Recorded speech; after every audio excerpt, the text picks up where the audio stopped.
हाँ जी। सभी को नमस्ते और आज के इस अद्भुत लाइव में आप सबका स्वागत है और मैं देख रहा हूँ कि जो कमेंट्स आ रहे हैं सब लोग बहुत एक्साइटेड हैं। बहुत समय से लोग आप प्रतीक्षा कर रहे थे कि कब पुष्पेंद्र जी आएँगे और हम उनसे बात कर सकेंगे। तो पुष्पेंद्र जी ने एग्री किया कि वो आज हमारे साथ अपना समय शेयर करेंगे। तो मैं पुष्पेंद्र जी का स्वागत करता हूँ। नमस्ते पुष्पेंद्र जी, बहुत-बहुत स्वागत है आपका।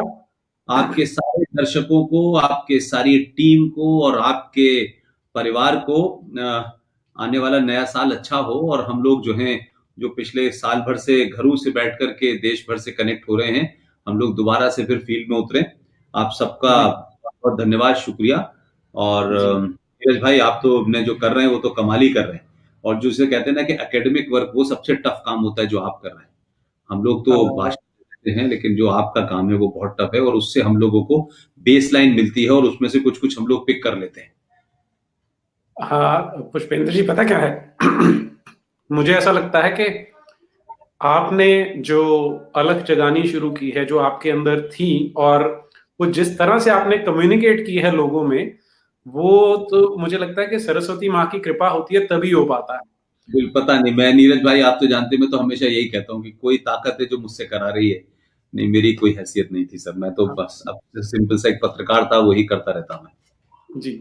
हाँ, इसमें कोई शक नहीं कि ईश्वर ही करवाते हैं, लेकिन वो कृपा अगर है आपके ऊपर सरस्वती माँ की इसीलिए आप कर पा रहे हैं, जो आपकी वाणी का ओज है, कि जो आपके अंदर जो अलग है, वो लोगों तक पहुँच जाती है। ये सबसे बड़ी बात है कि लोग एकदम से उस चीज़ को समझते हैं और उसकी जो गहराई है, जो उसकी ग्रेविटी है सिचुएशन की, वो आप जो कन्वे कर पाते हैं, उसके लिए आपको सादर प्रणाम है क्योंकि आपने मुझे लगता है कि आप शायद कभी-कभी अंडर एस्टिमेट करते कभी-कभी क्या आप डेफिनिटली अंडर एस्टिमेट करते होंगे जो आपने कंट्रीब्यूशन दिया है और हम बहुत धनी हैं कि हमें आप जैसा एक व्यक्ति मिला है हमारे देश के लिए, हमारे समाज के लिए जो इस तरह से कार्य करता है। अ, आज मैं ये वार्ता शुरू करने से पहले अच्छा एक अभी मैं दर्शकों को बताना चाहूँगा जो अभी मुझे पुष्पेंद्र जी ने बताया कि ये रोलर हॉकी के खिलाड़ी रहे हैं बहुत लंबे समय तक और नेशनल को रिप्रेजेंट किया है उत्तर प्रदेश की टीम के द्वारा। तो पुष्पेंद्र जी ये ज़रा क्योंकि ये मुझे पता नहीं था और मुझे प पक्का है कि दर्शकों को भी नहीं पता होगा तो शेयर करना चाहें तो यहाँ से हम स्टार्ट कर सकते हैं। नहीं, मैं सबसे कहता हूँ और खासतौर से सनातनियों से कहता हूँ कि इस कोई ना कोई स्पोर्ट्स अपने मन का ज़रूर खेलें। और स्पोर्ट्स आपको हारने नहीं देता और स्पोर्ट्स आपको आखिरी क्षण तक जीत की आशा से आपके अंदर एक ऊर्जा भरता है, ताकत भरता है। और मेरा पूरा लंबा समय जब मैं यूनिवर्सिटी में था, तो वहाँ एक तो होता यह है कि जब आप माइनॉरिटी में कहीं होते हैं, संख्या में कम होते हैं और आपके साथ डिस्क्रिमिनेशन होने का बहुत चांस रहता है। ऐसे में मैं मानता हूं कि वो जो डिस्क्रिमिनेशन का डर और माइनॉरिटी में होना भी आपको कभी-कभी अपने अंदर एक एक्स्ट्रा ताकत और एक्स्ट्रा आपको माइल कवर करना होता है। उस वजह से अलीगढ़ मुस्लिम विश्वविद्यालय की टीम में रहा। 7 बार मैंने नेशनल्स में पार्टिसिपेट किया। अलीगढ़ से लेकर के कर मैं अमृतसर तक कोई 540 किलोमीटर रोड पे स्केटिंग की मैंने। और जापान की टीम के खिलाफ खेला, मैं पाकिस्तान के खिलाफ खेला।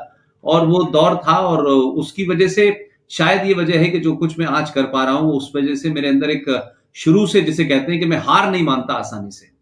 मतलब मैं अपना टेम्परामेंट लूज़ नहीं करता और अपनी बात को उतनी ही ईमानदारी से रखने की कोशिश करता हूँ, जितनी ईमानदारी से आपके खेल को दुनिया देखती है। और आप खेलते हैं, तो आप खेल में कोई बेईमानी नहीं कर सकते और आपकी बेईमानी अगर आप करेंगे तो पकड़ी जाएगी।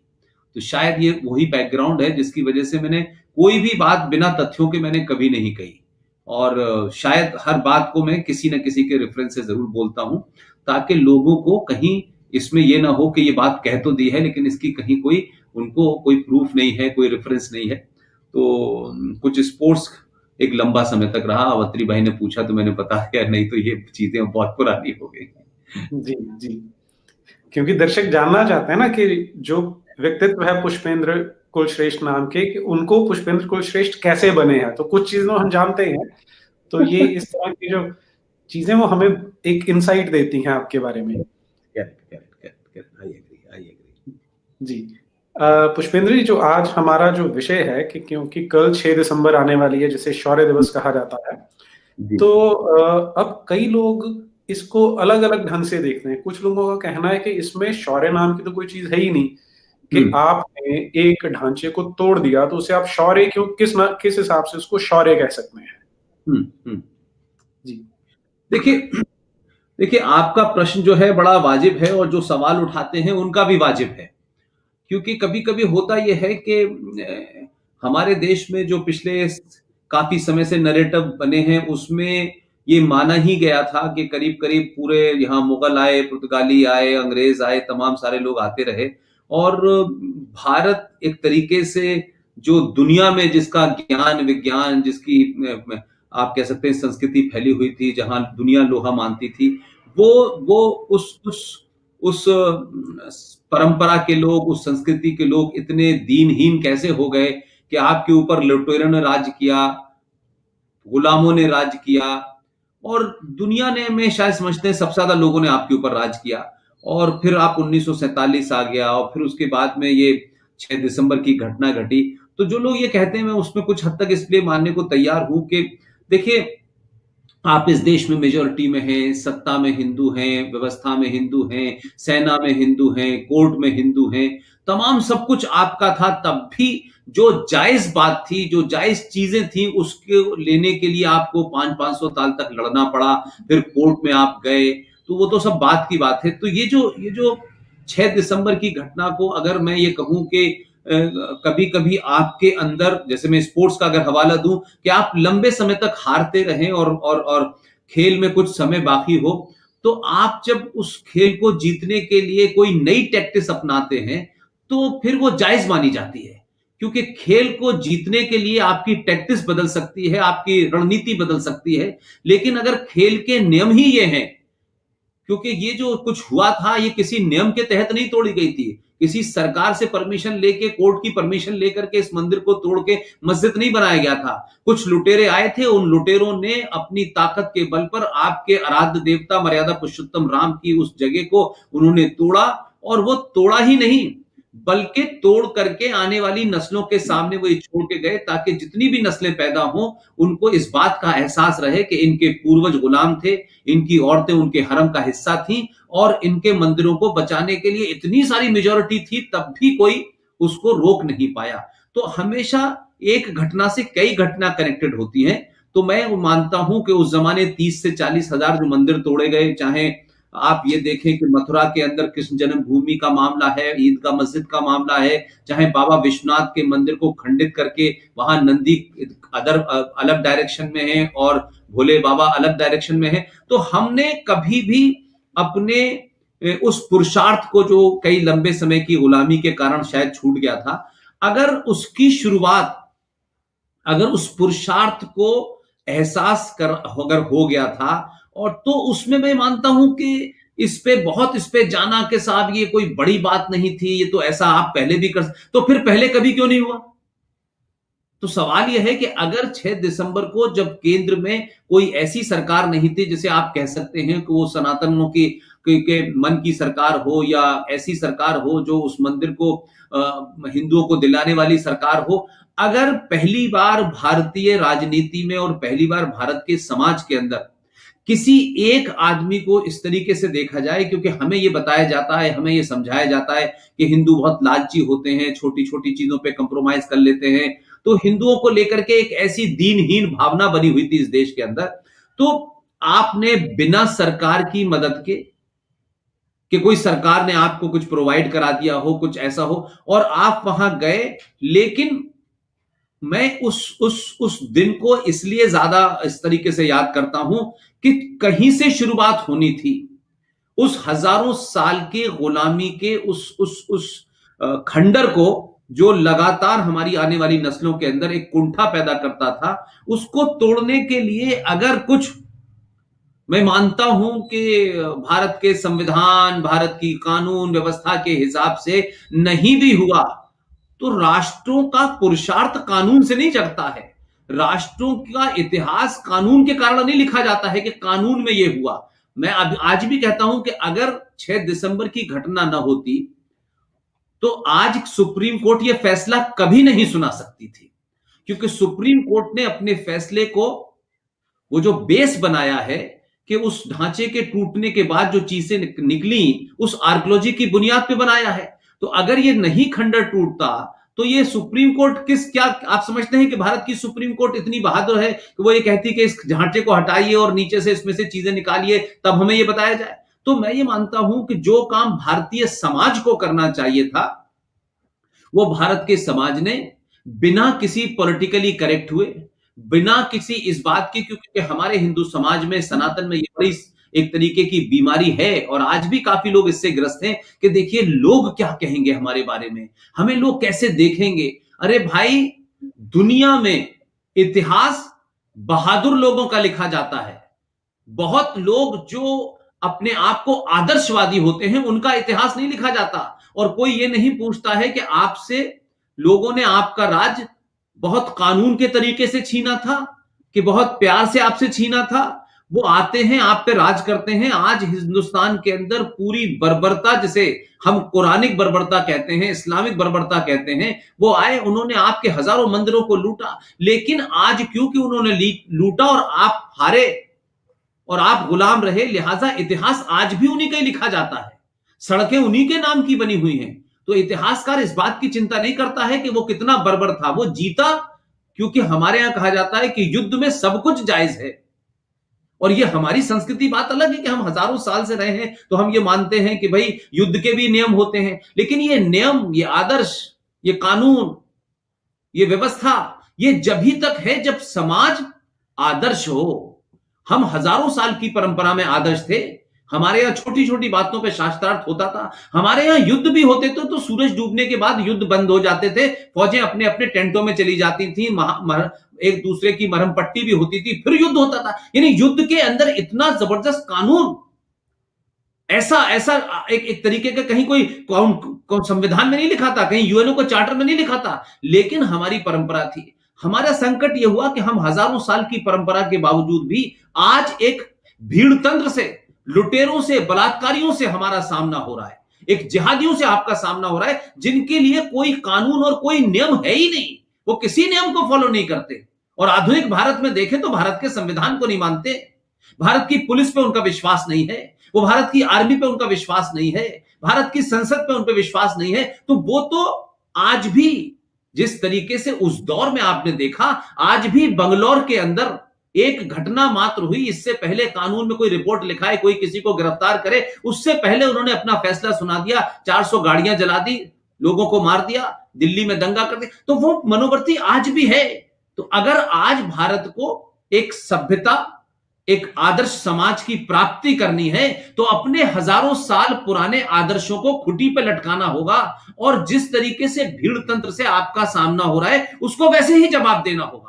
आप ये नहीं कह सकते कि देखिए ये काम पुलिस को करना चाहिए। पुलिस एक व्यवस्था का अंग है, वो व्यवस्था में जैसे सत्ता में लोग बैठते हैं, पुलिस वैसे ही बात करती है। तो आपको पुलिस तो जब बचाने आएगी जब पुलिस वहां मौजूद होगी, मौजूद जब होगी जब तक आप मर चुके होंगे। तो इससे पहले कि आपको अपनी जान बचानी है, उस आदर्श की मानसिकता से बाहर निकलिए, उस आदर्श को रखिए, लेकिन वो आदर्श समाज बनाने के बाद उस आदर्श को लागू कीजिए। लिहाजा ये 6 दिसंबर की घटना हजारों लाखों हिंदू सनातनियों की एक गुस्से का फूटना था, और वो ये समझ चुके थे कि ये देश भले ही भारत जिसे हम कहते हैं हमारा है, हम अपने प्रधानमंत्री पे हमारा यकीन था, कोर्ट पे हमारा यकीन था, व्यवस्था पे हमारा यकीन था, लेकिन उस व्यवस्था ने हमारे संस्कारों को, हमारे आदर्शों को, हमारी भावनाओं को, हमारी आस्थाओं को, हमारी संवेदनाओं को, हमारी संस्कृति को कभी भी उस तरीके से वो सम्मान नहीं दिया। लिहाजा लोगों में गुस्सा आया और देश ने कानून व्यवस्था को ताक पे रख करके फैसला खुद कर दिया। नीरज भाई, मैं अपनी बातचीत में बार बार यह कहता हूं कि इस देश की सत्ताओं को, व्यवस्थाओं को, जुडिशरी को, अगर उनको यह लगता है कि भारत हिंदू सनातनी बहुल देश है, अहिंसक देश है, तो इस सनातनी हिंदू की अहिंसा को बनाए रखने की जिम्मेदारी इस देश की माइनॉरिटी, इस देश के सारे इंस्टीट्यूशंस की है। क्योंकि मेजॉरिटी हिंसा नहीं चाहती, लेकिन अगर आप इतना डिस्क्रिमिनेशन उसके साथ करेंगे कि वो अपने मंदिरों को बचाने के लिए कोर्ट का 150-150 साल तक इंतजार करेगी, तो समय बदल चुका है। सबको ध्यान में रखना चाहिए कि भारत की बहुसंख्यक समाज जो हिंदू सनातनी है, उसकी भावनाओं को इतनी ठेस न पहुंचाए कि वो फिर सड़कों पे खुद फैसला करने लगे। राम मंदिर कोई छोटा मोटा मंदिर नहीं था। मर्यादा पुरुषोत्तम राम जो हमारे आदर्श हैं, उनका मंदिर था। कोई ऐसा मामला नहीं था कि जो लोग विरोध कर रहे थे वो ये कहते कि ये मोहम्मद साहब का मंदिर है, वो मस्जिद है, ये मोहम्मद साहब यहीं पैदा हुए थे, तो भी समझ लेते। अरे हम तो इतने सहिष्णु और टॉलरेंस लोग हैं कि इस्लाम की पहली मस्जिद हमारे हिंदुस्तान में बनी, सब जानते हैं। लिहाजा हमको कोई दुनिया के लोग टॉलरेंस का पाठ ना पढ़ाए, हमें सहिष्णुता का पाठ ना पढ़ाए, हमारे तहम्मुल, हमारे पेशेंस का कोई इम्तिहान न ले। क्योंकि जब ये गुस्सा फूटेगा तो एक बाबरी मस्जिद नहीं, ये 30,000 भी ये समाज जिस दिन समझ के खड़ा हो गया और उसे लगा कि उसके साथ कितना अन्याय व्यवस्थित रूप में इस देश की व्यवस्था ने किया है, तो मैं मानता हूं इसको शौर्य दिवस जो लोग कहते हैं उनका भी कहना इसलिए सही है कि कम से कम इतने सालों के बाद आपने एहसास तो किया कि हम भी प्रतिकार कर सकते हैं, हम भी लड़ सकते हैं, हमारे बाजू में भी दम है। लेकिन हमें बार बार उकसाओ मत, बार बार प्रवोक मत करो। पूरे देश ने कहा मंदिर वहीं बनाएंगे, डेट नहीं बताएंगे, मंदिर वहीं बनाएंगे, डेट नहीं बताएंगे। आपने उस आदर्श समाज के सोए हुए पुरुषार्थ को जगाया।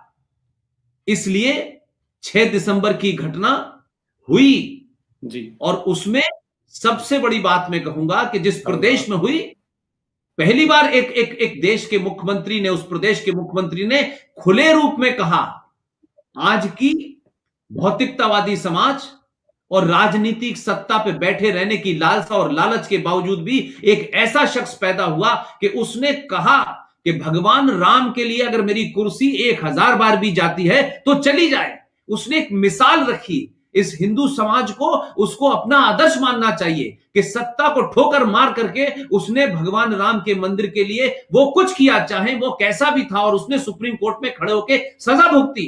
अगर इस करोड़ों हिंदू समाज के अंदर में कुछ लोग भी निकल आएंगे तो 30,000 मंदिर भी और मथुरा भी, काशी भी आपका होगा और आप अपनी सही पूजा कर पाएंगे।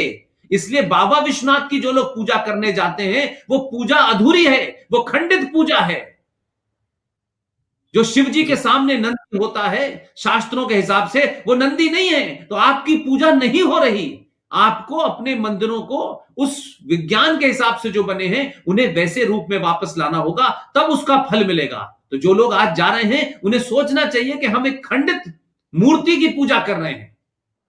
उस जब तक ठीक नहीं होगा, अब देखिए भगवान राम का मंदिर बनने जा रहा है, लोग कहते हैं इससे कोई गरीबी नहीं होगी, ये सब नहीं होगा। भाई तो गरीबी तो पहले भी थी, लेकिन जिस देशों में, जिस समाजों में अपने पूर्वजों के प्रति गर्व नहीं होता, वो समाज गर्त में चले जाते हैं। इसलिए इसे मैं शौर्य दिवस मानता हूं और इसे मनाना चाहिए, गाजे बाजे के साथ मनाना चाहिए, समाज को मनाना चाहिए। सरकार क्या करती है नहीं करती है, दो अलग अलग बातें हैं। सरकार का काम है राज्य चलाना। मैं फिर वही बात आपके सामने नीरज भाई कहूंगा कि सरकारों पर जिस दिन भारत का बहुसंख्यक समाज सबसे ज्यादा निर्भर रहना बंद कर देगा, उस दिन ये देश अपने हजारों साल पुराने ज्ञान विज्ञान को और उस ख्याति को प्राप्त करेगा जिसे भारत पूरी दुनिया में जानती है। ये गांधी के देश से भारत दुनिया में नहीं जाना जाता, 1947 से नहीं जाना जाता। आप पढ़ते नहीं हैं, अपना संविधान भी पढ़ेंगे तो भी उसमें लिखा हुआ है, पेज नंबर 3 के ऊपर जो पृष्ठ है भारत का जो संविधान है, इत्तेफाक से मुझे ये ओरिजिनल कॉपी का रेप्लिका मिल गया है। इसके अंदर आप जाएंगे, प्रश्न नंबर पेज नंबर 3 के ऊपर नंदी बना हुआ है। नंदी सिंध घाटी सभ्यता का रूप है, उसके ऊपर जो चीजें बनी है वो इंडस वैली की बनी है। और प्रश्न नंबर 3 में पहला ही प्रश्न लिखा हुआ है, नेम, नाम क्या है, भारत का नाम क्या है। तो उसमें लिखा हुआ है Bharat, India, that is Bharat. कौन सा भारत? हजारों हजारों साल वाला। इसलिए इस संविधान के अंदर भगवान राम की भी तस्वीर है, इसमें हनुमान जी की भी तस्वीर है, इसमें सीता जी की भी तस्वीर है, इसमें कृष्ण जी की भी तस्वीर है, इसमें छत्रपति शिवाजी महाराज की भी तस्वीर है, इसमें सुभाष चंद्र बोस की तस्वीर है, इसमें महावीर की तस्वीर है, इसमें गुरुकुल की तस्वीर है। सब कुछ है। हिंदू सनातनी जाग जाए और भारत के इस संविधान के बारे में सबके सामने कहे कि हमें वो संविधान की कॉपी दी जाए, वो बताई जाए जो बार बार हमसे कहा जाता है कि भाई ये संविधान की कॉपी जो है, ये संविधान तो अंबेडकर जी ने लिखा था। अगर अंबेडकर जी ने लिखा था तो इस संविधान का पहला पेज देखिए, ये ओरिजिनल कॉपी का रेप्लिका है जो आपको मिलेगा नहीं कहीं। मुझे किसी ने प्रेजेंट किया है, इसलिए मैं बार बार लोगों से कहता हूं, ये देखिए जो मैं बात कह रहा हूं, ये प्रश्न संख्या 3 है, नंदी बना हुआ है इसके ऊपर। इसमें पहले ही उसमें लिखा हुआ है name India that is Bharat. और आप देखें कि इसमें एक एक चीज साफ साफ लिखी हुई है। ये देखिए, ये देखिए, आज भारत के संविधान से इन तस्वीरों को गायब कर दिया गया है ताकि आप अपने इतिहास को न जान पाए। इसलिए ये जो दिवस है, इसके बहाने आपको याद करना चाहिए। अभी 26 नवंबर 1949 को संविधान दिवस मनाया जाता है। यह भी पहले भी था, यह भारत के प्रेमबिल में लिखा हुई है डेट, लेकिन किसी ने नहीं देखा। लेकिन इस सब सरकार ने जब संविधान दिवस मनाना शुरू किया तो लोगों में एक कौतूहल पैदा हुआ कि हमारा संविधान है क्या, कैसा है, कैसा था, क्या नहीं था। क्योंकि आज भी बहुत सारे फ्रॉड जो हैदराबाद से चल के भारत की पार्लियामेंट में आते हैं, कहते हैं बाबा साहब अंबेडकर के संविधान में सेकुलरिज्म लिखा हुआ है। बाबा साहब अंबेडकर के संविधान में सेकुलरिज्म नहीं लिखा हुआ था। यह झूठ, यह फरेब इसलिए चल रहा है क्योंकि हमारे समाज ने ऐसे लोगों को काउंटर नहीं किया। ये सन 1976 की रात में जब देश के तमाम नेता जेलों में थे, तब श्रीमती इंदिरा गांधी ने बिना बहस बिना डिबेट के भारत के संविधान में डाला। तो ये दिन, चाहे वो 6 दिसंबर का दिन हो या और दूसरे दिन हो, चाहे 21 अक्टूबर का दिन हो, जिस वक्त हम मानते हैं कि सुभाष चंद्र बोस ने आजादी की घोषणा की थी, दुनिया के 7-11 देशों ने उनको रिकॉग्निशन दिया था। यह दिवस आपको बार बार मनाने चाहिए। इसलिए हमारे यहां 2 अक्टूबर का दिन बहुत इंपॉर्टेंट माना जाता है। लेकिन 2 अक्टूबर को लाल बहादुर शास्त्री में पैदा हुए थे, कुछ उनका भी पुरुषार्थ बताया जाना चाहिए कि 5 फीट के आदमी ने घर में घुस के लाहौर के अंदर हाजी पीर तक फौजें भेज दी थी और कहा था जब तक कश्मीर पे समझौता खाली नहीं होगा, हम लाहौर खाली नहीं करेंगे। यह बात अलग है कि आपकी अंदरूनी राजनीति इन्होंने मरवा दिया। आपके पुरुषार्थी बहुत सारे लोग थे और आप उनके इतिहास को न पढ़े, इसलिए इतिहासों से निकाल दिया गया, संविधान से हटा दिया गया। तो यह शौर्य दिवस, मैं उन तमाम लोगों को जिन्होंने अपनी जान गंवाई, मैं उनके प्रति नमन हूं, उनको अपनी श्रद्धांजलि देता हूं। लेकिन जो लोग भी नीरज भाई के माध्यम से इसको सुन रहे हैं, अपने शहर शहर गली गली मनाएं, किसी को गाली न दें, किसी के खिलाफ कोई मामला नहीं है। कहिए हमें खुशी है कि हजारों साल की गुलामी का प्रतीक जो भगवान मर्यादा पुरुषोत्तम राम को तोड़ करके बनाया गया था, उस प्रतीक को हमने समाप्त कर दिया, इसकी हमें खुशी है। आपस में बताशे बांटें, डिस्कशन करें, चौराहों पे करें, पुलियों पे करें, और ऐसी तमाम चीजों को अपने लोगों से बांटेंगे तो लोगों को पता चलेगा। जिनका इतिहास, जो समाज या जो कौमें अपने इतिहास को भूल जाती हैं, वो दुनिया में, उनको दुनिया भूल जाती है।